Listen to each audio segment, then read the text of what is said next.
Hello everyone, my name is Jeff Dai. It's my great honor to be invited as a speaker to present at the IDA Global Conference. I'm an active core member of the IDA Beijing chapter, a professional astronomy photographer, and a social media influencer from China.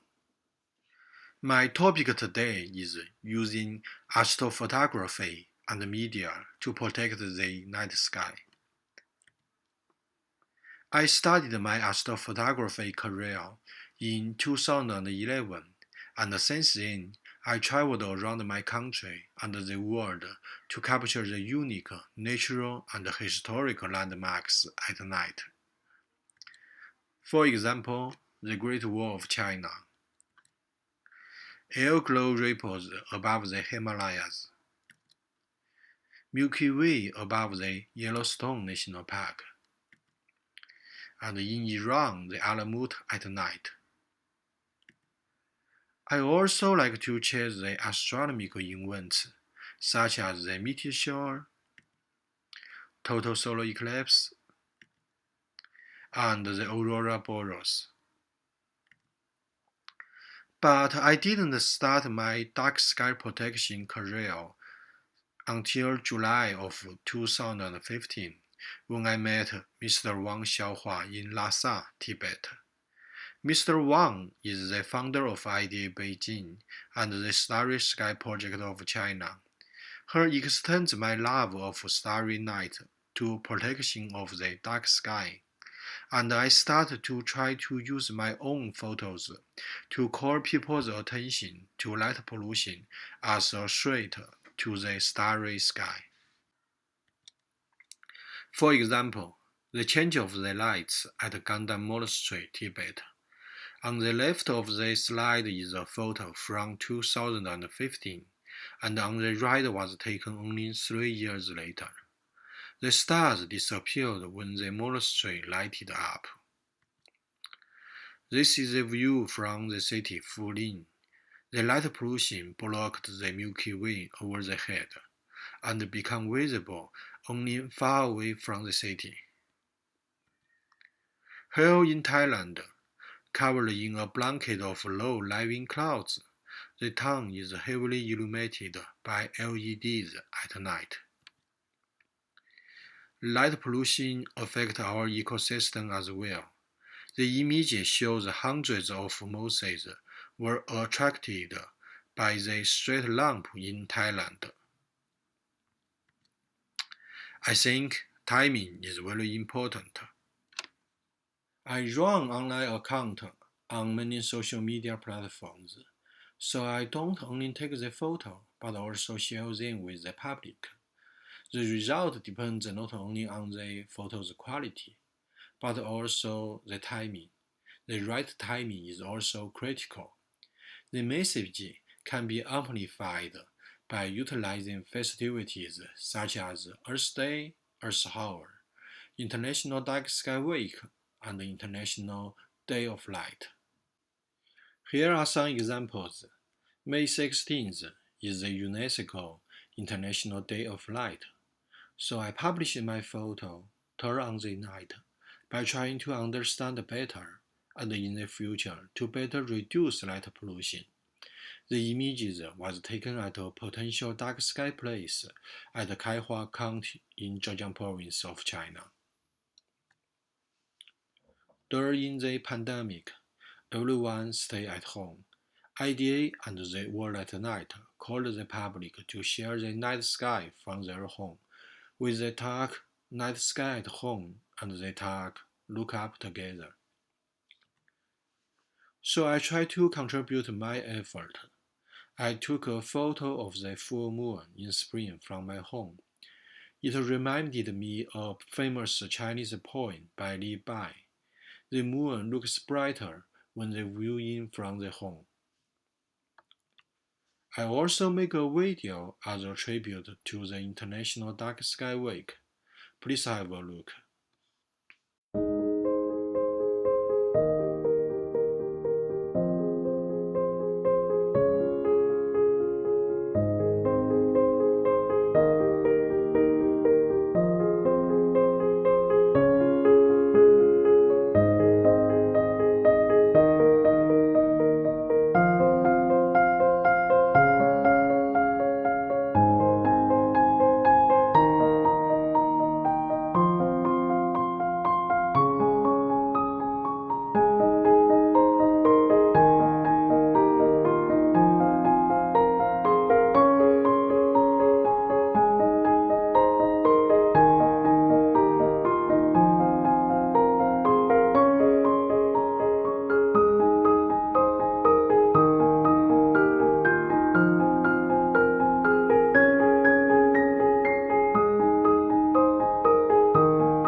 The video contains the clips I took the world at night from United States, Germany, Russia, Iran, Nepal, Thailand, Laos, and China.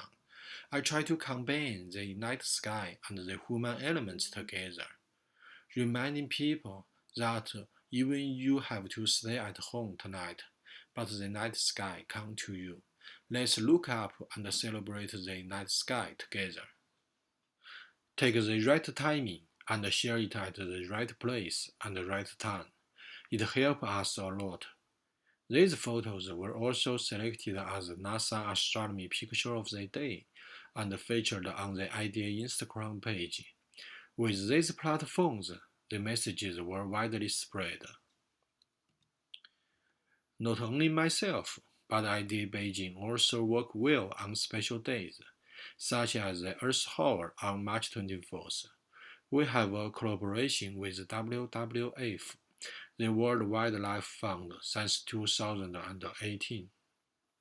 We planned a series of activities, both online and offline. Our theme is Close One Lamp and Light Up One Star. The activities including call for the astrophotographers around the country to capture the landmarks during the Earth Hour. We have cooperated with astronomy groups in schools and hold several sidewalk astronomy events during the Earth Hour in Beijing, Shanghai, Guangzhou, and Incheon. We also collaborated with the QQ browser, the web browser made by the top technology company Tencent, and made an interactive web page. The web page invited users to have a tour around the universe and light up their own planet. It has reached more than millions of people. Another topic I want to share is live stream. How do you think of the astronomical events to the public? As a photographer, I think there are 3 steps: preview, live, and review. 1 to 5 days before the event, I always write articles or posts to show how and where we can see it. Then it's a time for the meteor show. What should we do? Normally, I just enjoy it by myself, and it's hard to share it in real time because the camera is still working. After the show is over, I edit the photos and post them on social media. But from the viewer's side, when they get the information about the meteor shower, what are the difficulties for them? If they want to see it, is the weather good or not?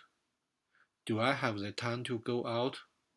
How about the light pollution? Maybe I don't have any friends who want to go with me, and I'm afraid go out alone. Finally, I guess 80% of the people give up. They just enjoy the final photos, and if it's beautiful, okay, they left comments. In this way, it's hard to interact with the people. Due to the COVID-19 pandemic, everyone stays at home. The live stream technology has had explosive growth in China. So I'm thinking about the possibilities of doing the live stream of the celestial events. Of course, there are a lot of challenges, such as extremely high ISO, connection signals, and the power bank. Here is the highlight moments of the Perseid meteor shower.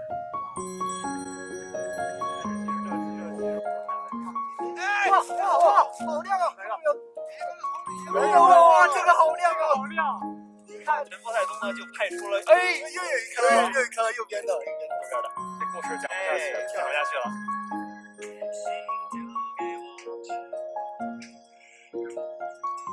哇，好好亮一颗，是吗？在画面里吗？这个是在西北应该在呀。往上。我们掌管音乐的男同学现在在旁边，我再看看大家想听什么歌。然后为了又一颗，2颗，戴老师，哎呦，哇塞，那么亮，我肯定拍到，其实真的就跟大家介绍，哇，又一颗，这里有，慢慢，好亮啊！ I continue to do the live stream this year for many astronomical events, such as the annual solar eclipse in June, the comet Neowise in July, the Mid-Autumn Festival, the highest moon rises above the West Lake and the Leifeng Tower in October. I also did the Mars at the opposition and often showed the seasonal skies as well. The live stream has a strong connection with the viewers. They are with you at the same time. They are watching the same meteor with you together. They also can record the screen to capture the meteor and share them on the social media. For me, I don't only just want to show beautiful view, but also the knowledge about the science, the constellation culture, photography skills, observing stories, and the information of the dark sky protection, how to find the dark sky, and how to protect the night sky. The live stream has been shared simultaneously on many platforms. I have a good connection with some of the Chinese largest media, such as People's Daily, China Central Television, and Xinhua News Agency. The partner provides millions of online views each time.